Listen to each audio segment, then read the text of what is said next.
اللهم صل على محمد و આલી Muhammad વઅજ્જલ ફરજહુમ. Journey with મુજતબામાં આપ સર્વે ફરીથી હું સ્વાગત કરું છું માશાઅલ્લાહ. અને અત્યારે તમે જોઈ રહ્યા છો કે ચાચાની હાથમાં એક છે મેજિકલ બોક્સ, જેને આપણે કહીએ છીએ રેડિયો છે. એમની બારામાં એ ચાચા કાંઈ બોલવાના છે, એમને ખપતો હતો કે કાંઈ બોલે, તો વાકઈ મને ખુશી થાય છે અલ્હમ્દુલિલ્લાહ કે એ ખોજા રેડિયો કેવી રીતે વાપરે છે, કેમ વાપરે છે. ને હમણાં જ આ પ્રોગ્રામ મોર એ મને કેટલી વાતો કરતા હતા કે આ પ્રોગ્રામ જે મારા પાસે અમુક કિતાબો છે પોતે લખ્યા છે, એ ઇન્શાઅલ્લાહ તાલા એનું પર આપણે એલાન કરતા રહીશું. તો હું ચાચાને કહું છું કે એની બારામાં જરાક આપણે એ ખોજા રેડિયોનો પ્રોગ્રામ એમને કેવું લાગે છે. હું બહાર નથી જઈ શકતો કારણ કે છે તો ઘરના અંદર બેઠો બેઠો હું રેડિયો ખોજા રેડિયો આખો દિવસ લગભગ સાંભળું છું ને બહુ બોધદાયક છે. એમાં હદીસ છે, બધે કુરાનની આયતો છે, બધાને કોમમાં લાભ મળે છે. એક મૌલવી અહીંયા બયાન કરે કે રિવાયત સંભળાવે તો ગામના માણસો સાંભળી શકે. પણ આ રેડિયોના અંદર છે તો ફ્રાન્સ, માયોત, મડાગાસ્કર, આફ્રિકા અને કનાડા સુધી બયાન સાંભળી શકે છે માણસો. જ્યાં સુધી હું જોઈ શકતો હતો ત્યાં સુધી ટેલિવિઝન પણ જોતો, પણ હમણાં આંખમાં ઝાંક છે એટલે જોઈ નથી શકતો. પણ હું આ રેડિયો તો સાંભળું છું જ અને બહુ બોધદાયક છે. અલ્લાહ તાલા આબાદ રાખે, સમજ્યા. આસંત માશાઅલ્લાહ, કેટલી સરસ વાત કરી. અને વાકઈ અત્યારે આપણે આપણા બુઝુર્ગોની દુઆઓની સખત જરૂરત છે. તો એ ખોજા રેડિયો જે છે પોતે વાપરે છે માશાઅલ્લાહ, ને એ આપણે દેખાડે છે કે કેમ એમને વાપરે છે. તમે જોઈ રહ્યા છો કે પોતે ચાચા મહેનત કરે છે, કોશિશ કરે છે કે એને ખોલે છે અને પહેલો, બીજો, ત્રીજો પોતે અહીંયા લખ્યા છે, ગુજરાતી, કુરાન બધું લખ્યા છે, જેથી કરીને એમને પણ ખબર પડે કે એ પહેલો, બીજો, ત્રીજો શું છે ઇન્શાઅલ્લાહ. તો ભાઈઓ, મારી મા બહેનો, બચ્ચાઓ, ઇન્શાઅલ્લાહ તાલા અત્યારે તમે જોઈ રહ્યા છો, અત્યારે આપણે દેખ રહ્યા છીએ કે ચાચા પોતે પોતાના મનથી એ પોતે એક તૈયારી કર્યા છે માશાઅલ્લાહ. તો બસ ઇન્શાઅલ્લાહ તાલા આપણે ફરીથી ચાચા સાથે કન્ટિન્યુ કરશું. માશાઅલ્લાહ, અલ્લાહુમ્મા સલ્લી અલા મુહમ્મદ. અત્યારે ખોજા ટીવીમાં તમે જોઈ રહ્યા છો કે એ ચાચાની એક નાની ઓફિસ છે, બલકે આપણે એમ કહીએ કે અહીંયાથી એ પોતાનું કામ કરે છે અને સમાજ સેવા કરે છે. ને આ જો આ જે અગાઉનું એક રાઇટર છે, ગુજરાતીમાં છે માશાઅલ્લાહ, નંબર પણ છે અને ગુજરાતીમાં પણ છે. જો કેટલી સરસ વસ્તુ છે માશાઅલ્લાહ. એ એક અગાઉ જ્યાં ઓલું છે એની કિંમત કેટલી આપણે કહીએ ને ઓલ્ડ ઇઝ ગોલ્ડ ઓલરેડી માશાઅલ્લાહ. તો એ ગુજરાતીમાં એનું ખાસ ટાઈપરાઇટર છે ને એ ફ્રેન્ચીમાં છે. એ પોતે માશાઅલ્લાહ ફ્રેન્ચીમાં લખતા હોય છે અને જો કેટલી સરસ રીતે વધુ છે. અને પોતે આપણી સમાજ સેવા કરવા માટે આ ગુજરાતી કેલેન્ડર છે. આ તમે જો ઇસ્લામ જિંદાબાદ અહીંયા લખવામાં આવે છે. ખાસ કરીને આ ખોજા ઇસ્નાશરી જમાત મડગાસ્કરમાં એમને ખાસ અભિનંદન આપવામાં આવ્યું. તમે જોઈ રહ્યા છો અહીંયા માશાઅલ્લાહ. 89માં માશાઅલ્લાહ આપણે વિચાર કરીએ કે આ કેટલી જૂની વસ્તુ છે પણ આપણા માટે કેટલું એક ઇમ્પોર્ટન્ટ મહત્વ રાખે છે. ને એ માશાઅલ્લાહ એ પોતાની હાથેથી કર્યા છે એ માશાઅલ્લાહ પોતે, અને એ બનાવ્યા છે. એ પોતે આર્ટિસ્ટ છે ને એ પોતાની હાથેથી એ પોતે આખું બનાવ્યા છે. અને એ ઊંધો કરીને અલ્લાહ, મોહમ્મદ ને અલી ફાતિમાને એવી રીતે એ કરીને એક મેસેજ જાણે એ ઊંધો કરે તો એક જ સરખું એની અંદર આવી જાય માશાઅલ્લાહ. તો તમે વિચાર કરો. અને અલ્હમ્દુલિલ્લાહ તાલા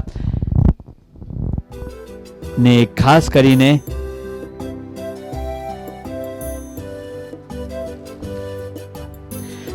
હા માશાલ્લાહ આપણે જોઈ રહ્યા છે એમનું ફોટો છે પ્રેમ કહાની લીલા. ઓરે વાહ માશાલ્લાહ.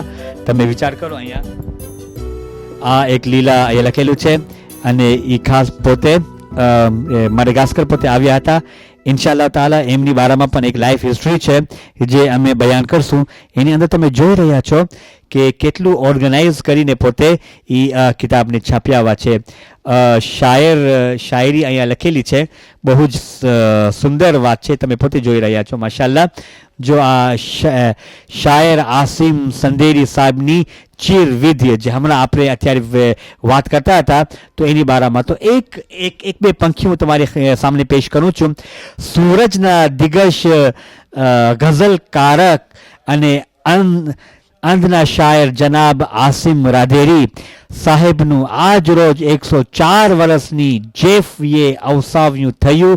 તેઓ લાંબા સમયની પેરસાલિસને કારણે પદાવીશ હતા. તો આ એક ટૂંક સમય હું તમારી ખીદમતમાં પંક્તિ પેશ કર્યો તો એક ખરેખર આપણા માટે એક કોમ માટે એક ફખર છે, એક કાબિલે દીદ છે. એ બધા એમના માનપત્ર છે, ડિપ્લોમા છે માશાલ્લાહ. આપણે દુઆ કરીએ કે ખુદાવંદ તાલા આપણા બુઝુર્ગોને સલામત રાખે અને આપણે એ બધું જોઈ કરીને એટલું આપણે મન થાય છે કે અમે પણ અમારી જીવનની અંદર કાંઈ ને કાંઈ આપણે કહીએ. હવે પોતે પોતાની હાથથી દેખાડે છે માશાલ્લાહ. પોતાની શાયરી જે છે એ એક ખજાનો છે આપણા માટે. એ જે ભેગા કર્યા છે માશાલ્લાહ. સુબહાનલ્લાહ. વાહ.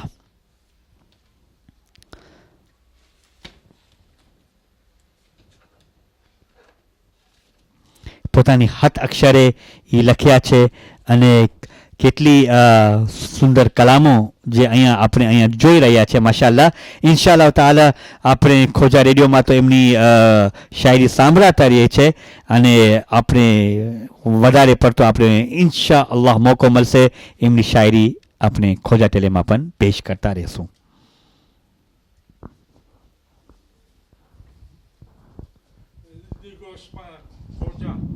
દિગોસ્પા ખોજા હૈસના શ્રી એ જમાતના 15 વર્ષ સુધી એ ખિદમત કરેલ છે. તો 2 ચાંદ મહિલા છે, હૈદરી ને અબ્બાસી. અને દિગોસમાં એક જમીન ફ્રેન્ચ સરકારે જમીન અમારા નાના બાપા શરીફ જીવાને આપી. એમાં એણે બજાર બનાવી. બજાર બનાવીને 25 વર્ષે પછી બજાર આપી દીધી સરકારને. તો સરકારે એક રસ્તાનું નામ નાખવાના હતા શરીફ જીવા, તો એને ના કબૂલ ન કર્યું અને ખોજા નામ રખાયેલ છે. તે આ દિવસ સુધી છે. બોલો સુબહાનલ્લાહ. જોયા કે પોતાની ખોજા એક આપણી પહેચાન છે કે જે પહેચાનને બાકી રાખવા માટે કેટલી મહેનત કરી.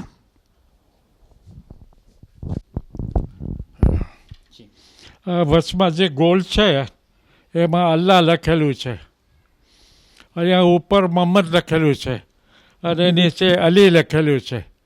પણ અક્ષર અરબી અક્ષર ઘણી રીતથી લખાય છે. તો તમે જો મોહમ્મદ અલી થઈ જાય છે, અલી મોહમ્મદ થઈ જાય. જો ફરાઉદ્દીન હશે માશાલ્લાહ.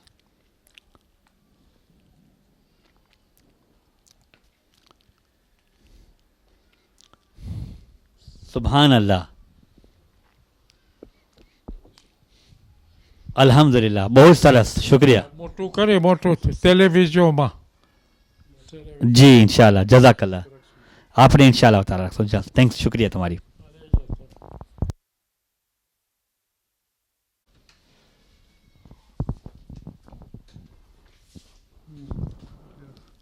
બધી શાયરી બધી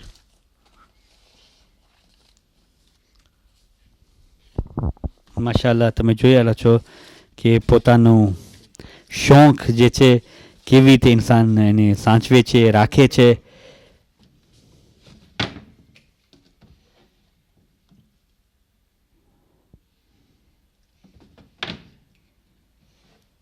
માશાલ્લાહ. સુબહાનલ્લાહ. બધી સડી જશે બધી. હા ના ખરેખર ઇન્શાઅલ્લાહ તાલા એનો આપણે લાભ લઈએ અને આપણી કોમની અંદર એને ફાયદો અને પ્રચાર કરે. તમારો આભાર. ઘણી ઘણી મેરસી તમને. અલ્લાહ આબાદ રાખે તમને. इलाही अमीन अल्लाह તમને પણ સલામત રાખે શાદો આબાદ રાખે શફાયાબી અતા કરે ઇન્શાલ્લાહ.